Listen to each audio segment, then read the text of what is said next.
Hey YouTube. So I wanted to make a follow-up video about my efforts to mine Bitcoin using strictly solar power.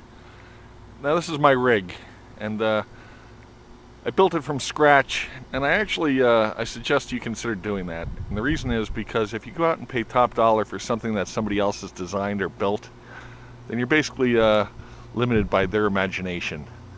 And a lot of rigs, you'll notice, don't have this section here. This crossbar or this riser back here. I think that's important because in my case, as you can see, that's where I mounted the fans in the back. So without that riser, I wouldn't easily have any place to mount the fans. Now I went with a 1 foot by 16 inch by 22 inch deep. And that's about the smallest you can make it and still have everything fit in there easily. When I built this, I glued and screwed all the joints just to make it so I could carry it around like a milk crate. Now on the front, I've got 4 Rosewell fans. I've got the same amount on back. One thing that a lot of people don't do, which I highly recommend, is they don't go with the status lights and the reset and the power button. And what they wind up doing is just basically overriding a lot of that and going with just BIOS setting for startup on power. Like I said, it's $3. I highly recommend it because it gives you a point of starting and or stopping without going in and jumping the two pins on your motherboard.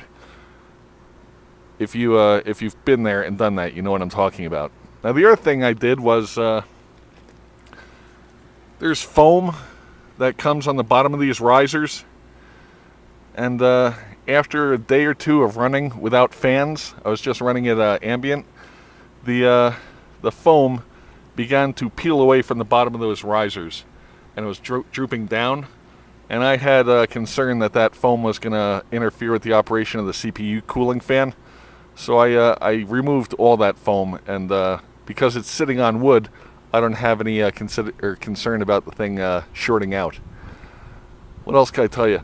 Now, I ran this for 2 weeks without the auxiliary fans front and back. I just ran it stock, if you will. And in that situation, I discovered that my second GPU was running a bit hotter than the other 3. I've only got 4 GPUs in there at this moment. And the reason for that, I believe, is because the CPU cooling fan was blowing hot air up onto the GPU in the second position. So with these auxiliary fans, it addresses that, and now they run, with these auxiliary fans, they run about 10 degrees cooler actually. But since they're the overclocked versions, they're going to run out a little hot anyway. Cost of building this thing was about $60.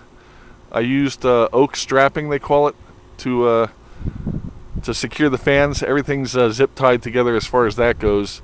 I notched below and above just so the cable ties fit a little snugger.